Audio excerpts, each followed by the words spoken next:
Welcome to another deep dive. We're going deep today on audit readiness and making those clinical quality systems better all the time. Yeah, it's a big one. We're talking about making sure medical products are safe and effective, and that's kind of important, right? It is. We want you guys to know what's going on without getting too lost in the weeds. Exactly. We're basically pulling out those golden nuggets of best practices. That's right. We want to show you how to stay ahead of the game when it comes to quality management.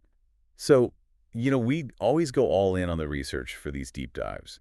We dug through tons of FDA regulations, like, seriously, a whole bunch of parts of the Code of Federal Regulations. From like manufacturing all the way to clinical trials, everything. Then there's the ICH guidelines, those global standards everyone follows for quality, safety, and efficacy. Really important stuff. Absolutely. And we didn't stop there. Nope. We went through GMP and quality management handbooks and even listened to hours of FDA training sessions and industry webinars. Like getting the inside scoop straight from the experts. And just to round things out, we threw in some other relevant texts. Just to cover all the bases. So let's jump in. How do organizations make sure they're always ready for an audit? Okay, so the first thing is to understand that it's not about cramming at the last minute. Right. It's about creating a culture where audit readiness is just built into your quality systems. Okay, that makes sense. But how does an organization actually start building that kind of culture? I mean, where do they begin? Well, one of the things we saw a lot in the materials was the importance of self-assessment.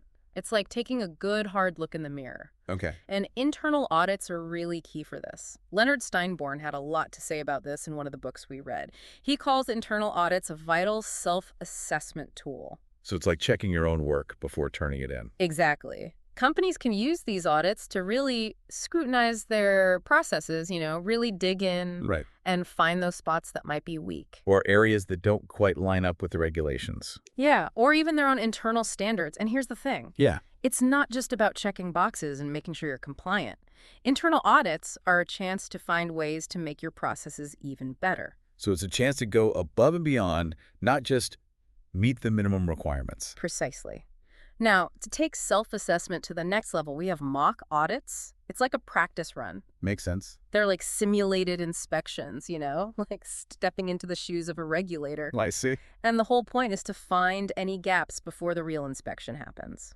And how are these mock audits different from just reading through procedures? Well, they're much more hands-on. They're designed to test the actual implementation of your systems and how robust they are in real-world scenarios. Okay, so it's not just theoretical, it's very practical. Absolutely. And some of the webinars even talked about including mock recalls as part of these exercises. Oh, wow, that's next level. Yeah. So you're not just identifying a problem, you're actually practicing the whole response process. So investigating and taking corrective action. And managing that potential recall like it's really happening. That's intense. But I guess it really helps to expose any weaknesses in your system. For sure. So let's say these internal and mock audits uncover some issues. What happens then? How do companies address those findings? That's where the corrective action and preventive action CAPA system comes in. Right, I've heard of that. It's really the heart of continuous improvement in a quality system. And KP is all about taking action, right? Exactly. It's how organizations fix problems that are found during audits. Wow. And crucially, it's how they make sure those problems don't happen again. So it's all about learning from mistakes and then putting safeguards in place. Yeah, that's a good way to put it. There was a great point made in a season 6 episode with Godwin. He said that when the FDA issues you a Form 483, you absolutely need a solid KPA plan to address it. Okay, so when you're putting together a KPA plan, what are some of the key things to keep in mind? Well, the FDA is very clear about this. They say each observation on that Form 483 needs its own response. You can't lump them all together. Right. And you got to be upfront about whether you agree or disagree with the FDA's findings. I see. And if you agree, that's where the KPA plan comes in. You've got to lay out exactly how you're going to fix the problem. I'm guessing just saying we'll fix it isn't enough. No, not even close. You need realistic timelines, and you need to be specific about how you'll prove that your actions were effective. Okay, so you have to show that you're not just taking action, but that the action is actually making a difference. Exactly. And there's another really important piece. Yeah. You can't just fix the symptom. You have to dig deep and figure out the root cause of the problem. I remember reading something about that. Yeah, Rodriguez Perez wrote a lot about this in his work on KPA. Okay. He said that effective root cause analysis is absolutely essential. There are a bunch of tools you can use for this, like the 5 whys technique. Oh, I've heard of that. It's where you keep asking why until you get to the bottom of the issue. Exactly. It's about asking what, where, when, how, and of course why. You got to get to the heart of the matter. Okay, and once you've identified that root cause, the KPA plan itself has to be pretty detailed, right? Oh, yeah, for sure. Rodriguez Perez stressed that you need to outline every single action you're going to take. And not only that, but you need to explain how each of those actions will prevent the problem from happening again. Right. And then you have to lay out how you're going to validate or verify that those actions are working. Like proving it with data. Exactly. And of course, you need realistic timelines for when you're going to implement everything. So it's a whole project plan, basically. It is. And here's something that might surprise you. Yeah. You also need to consider whether the root cause of this problem could be affecting other parts of the organization. Wow. So it's not just about fixing one isolated issue. It's about looking at the big picture. Exactly. It's about systemic improvement, not just spot fixes. That makes a lot of sense. Now it seems like even small deviations from procedures can be opportunities for learning. Absolutely. You know, in season 2, we talked about how important it is to investigate deviations anytime something unexpected happens or there's a departure from the approved way of doing things. Right.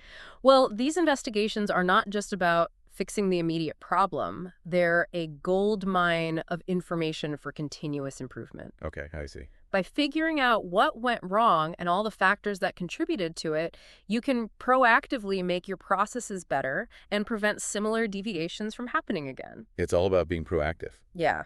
And you know, in season 7, they made a really good point about this. Okay. They said that anytime you have a discrepancy that you can't explain or something fails to meet specifications, you need to launch a full investigation.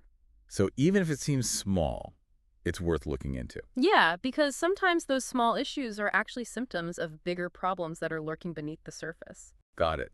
So we've talked about a lot of specific processes and tools, but what about the overall mindset? Right. So one of the biggest takeaways from our research is that organizations need to always be prepared for an FDA inspection. Like always be ready. Always. Godwin from the FDA, she really emphasized this in one of the webinars. Right. She said that maintaining that state of constant readiness is the best way to handle an FDA inspection. Makes sense. She also pointed out that the whole point of these inspections is to make sure that companies are following the regulations and adhering to good clinical practice or GCP. Okay, so it's about ensuring patient safety and data integrity. Exactly. It's not about trying to catch companies doing something wrong. It's about verifying that they're meeting the established standards. I also learned something interesting about those clinical investigator regulatory assessments, or RAs, that are initiated by CDER. They're usually voluntary, right? Right. Unless the FDA specifically says otherwise. Yeah, that's right. Alaro talked about this in the FDA CITC Day 3 transcript. He said that if an RA is mandatory, the FDA will be very clear about it. They'll let you know exactly what authority they're using. Okay. But for voluntary RAs, they'll usually ask for your consent to participate. I guess this is a little different from a traditional on-site inspection. Yeah. Another interesting thing Alaro pointed out is that the FDA doesn't issue a Form 482 at the start of a remote regulatory assessment, or RRA. That's different. Right. Now, let's say the FDA inspectors do show up at your door. What's the best way to handle that? I'd imagine honesty is the best policy. You got it. Transparency and clear communication are super important during an inspection. Makes sense. You know, back in season 7, we learned that trying to hide things from the FDA will only make things worse. It erodes trust. Yeah, I can see that. The goal is to show the FDA that your organization is committed to quality and compliance. And the best way to do that is to be open and honest. Great. So we've covered how to be audit ready. Let's shift gears now and talk about the second big piece. Continuous quality improvement. Yeah, this is all about how organizations can proactively make their quality systems better and better. Right, and we've already touched on a few things that contribute to this. We have, like we talked about how investigating deviations isn't just about fixing the immediate problem. It's also a valuable source of data for identifying trends and figuring out where you can make improvements. And those mock audits we talked about, they also provide a lot of feedback that can drive proactive changes. Absolutely. It's like getting a free consultation from an expert. It seems like the FDA actually encourages this kind of proactive approach to quality. Oh, they definitely do. There's this FDA initiative called the Pharmaceutical cGMP for the 21st century, and it really pushes for innovation and using risk management principles in pharmaceutical manufacturing. Okay. They want companies to constantly be looking for ways to improve. That sounds a lot like the concept of quality by design, or QBD. It is. Dirvaj, he's a big name in this field, and he describes QBD as a philosophy where you're building quality into the product and the process from the very beginning. Interesting. The idea is that if you really understand the science and how your process works, you can anticipate potential problems and design them out. Okay, so you're preventing problems before they even happen. Exactly. And if you can show the FDA that you have this level of knowledge and control, you might be able to justify a more streamlined regulatory oversight process. So less red tape. Potentially, yes. And this ties in with another important concept. Pharmaceutical development is a learning process. ICHQ8 actually emphasizes this. I see. It's all about continuous improvement.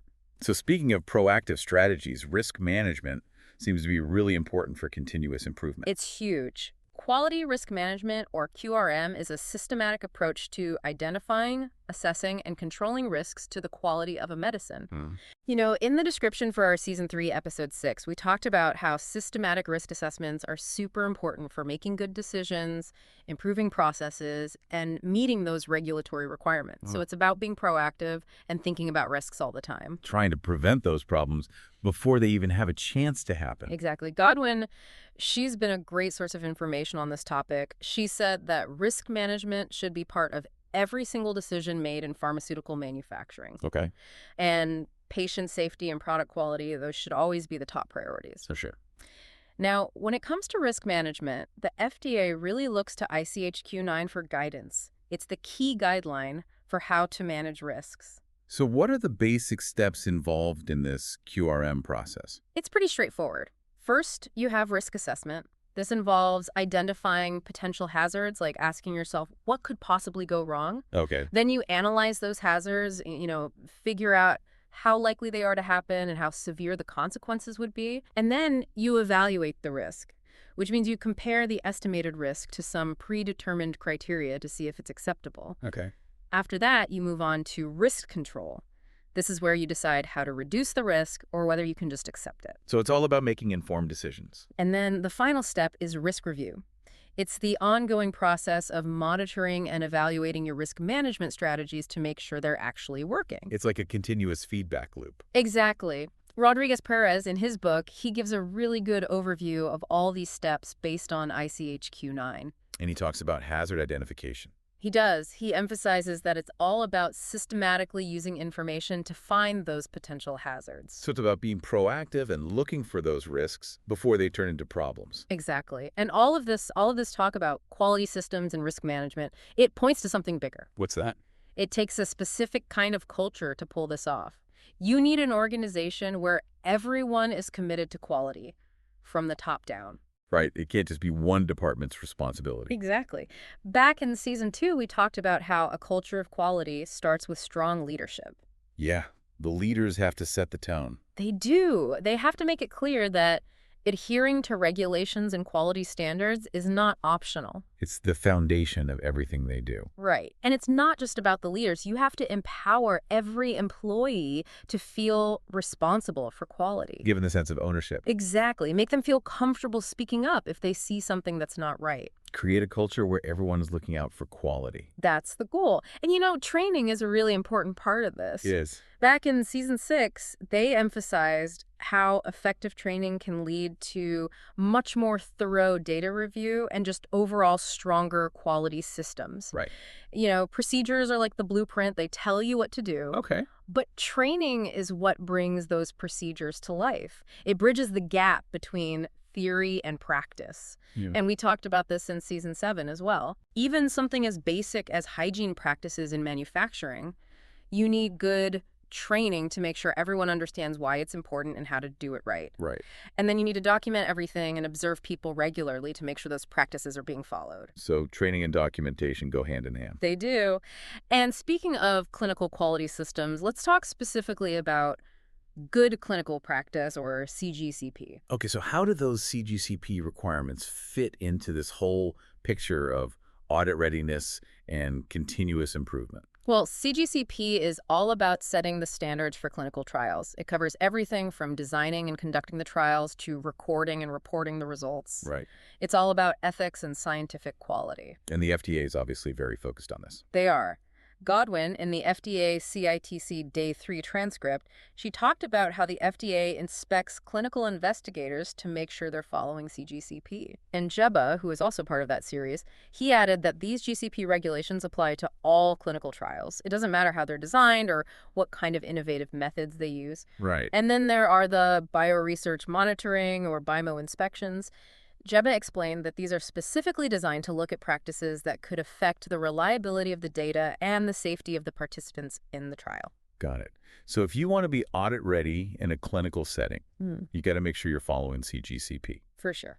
And, one thing that keeps coming up over and over again is the importance of documentation. Yeah, it's like the foundation of a strong quality system. Mm. Whether you're talking about hygiene and manufacturing, which we discussed in Season 2, or GLP environments, which we covered in Season 5, documentation is crucial. Right. If it's not documented, it's like it never happened. Especially in a GLP setting. Exactly.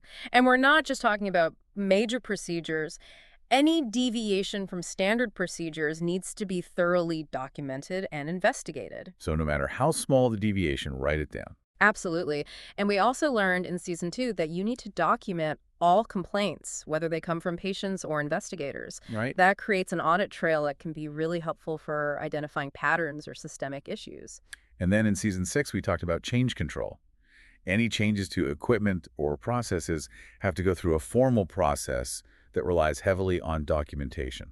It all comes back to documentation. It does. And now that we're living in a digital world, electronic records and signatures are becoming super important. Yeah, they are. And the FDA has specific regulations for this 21 CFR Part 11. And those regulations basically tell you how to make sure electronic records and signatures are trustworthy and reliable. Exactly, like equivalent to paper records and handwritten signatures. Okay. Part 11 lays out the requirements for electronic signatures, so they're legally binding. I see.